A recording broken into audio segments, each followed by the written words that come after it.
السلام علیکم ورحمۃ اللہ وبرکاتہ۔ الخیر ٹرسٹ CGM چینل کے پیارے دوستو، امید کرتا ہوں کہ آپ تمام خیریت سے ہوں گے۔ ہماری آپ کے حق میں دل کی گہرائیوں سے دعا ہے کہ آپ ہمیشہ صحت مند اور خوشحال رہیں، اور اللہ تعالیٰ آپ کو ہر اس چیز سے نوازے جس میں خیر و برکت، عزت، راحت اور سکون ہو۔ اللہ آپ کی حفاظت کرے۔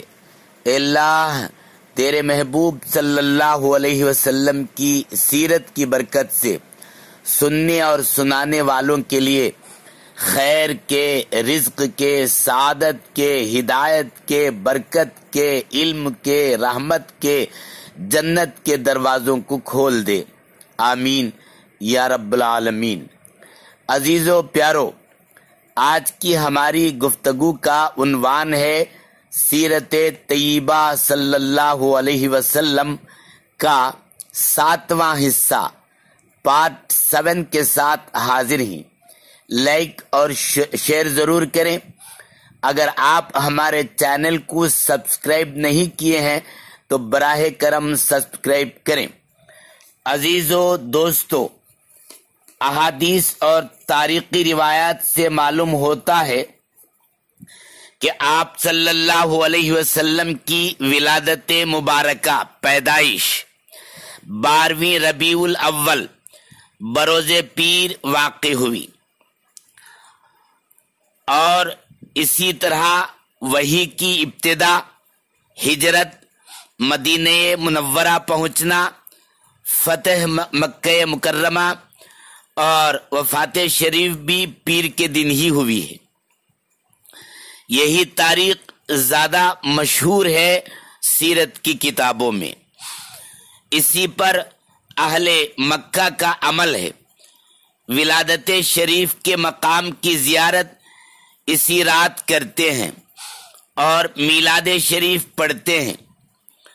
سیرت اور تاریخ کی کتابوں میں لکھا ہے کہ حرمین شریفین اور اکثر اسلامی ملکوں میں عادت ہے کہ ماہ ربیع الاول میں محفل میلاد شریف کرتے ہیں اور مسلمانوں کو جمع کر کے ذکر مولود شریف کرتے ہیں اور کثرت درود شریف کرتے ہیں، اور بطور دعوت کے کھانا یا شیرینی تقسیم کرتے ہیں۔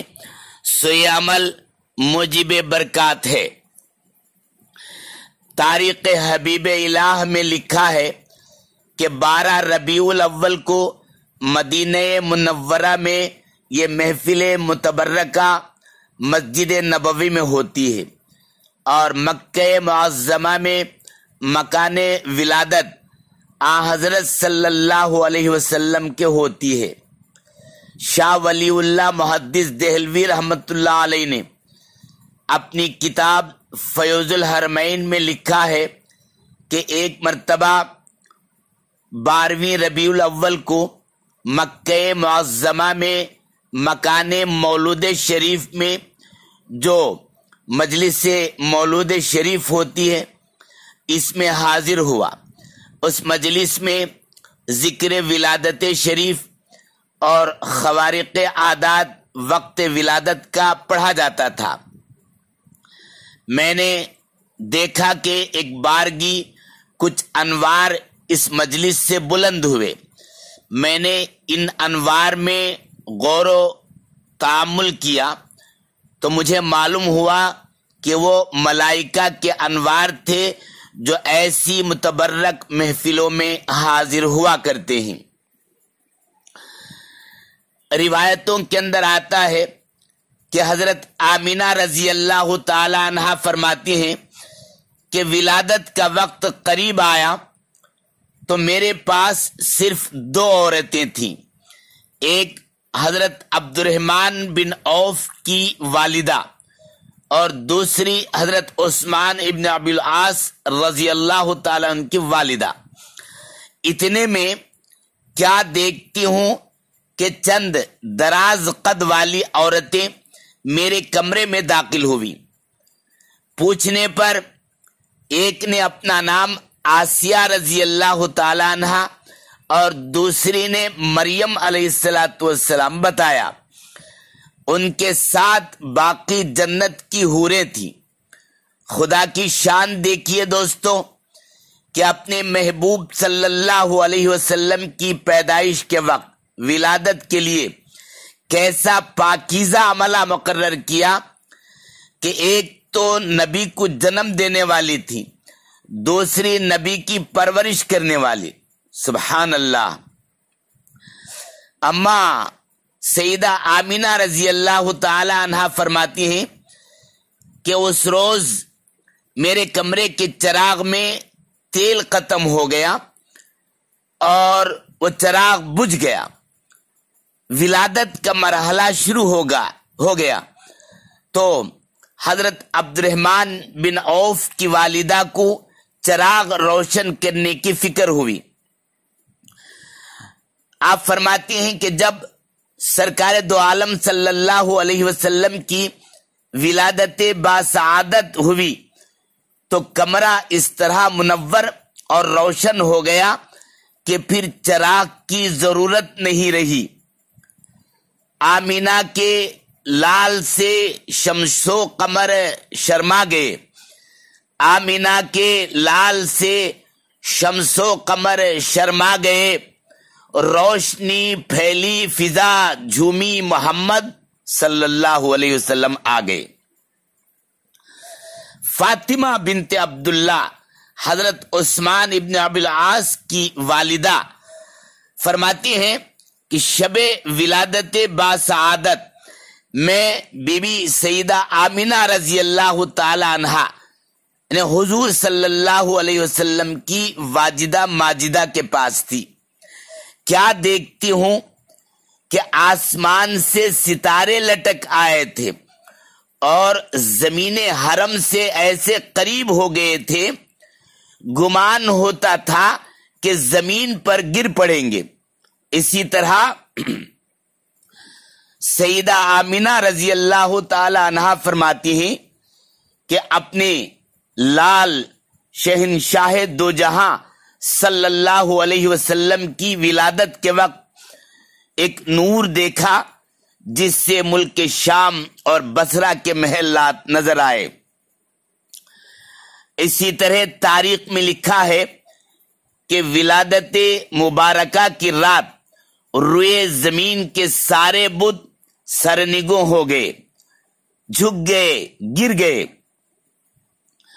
پھول عبداللہ کا مہکا انوکھی شان سے، پھول عبداللہ کا مہکا انوکھی شان سے، بت پگھل کر رہ گئے، خاروں کو چکر آ گئے۔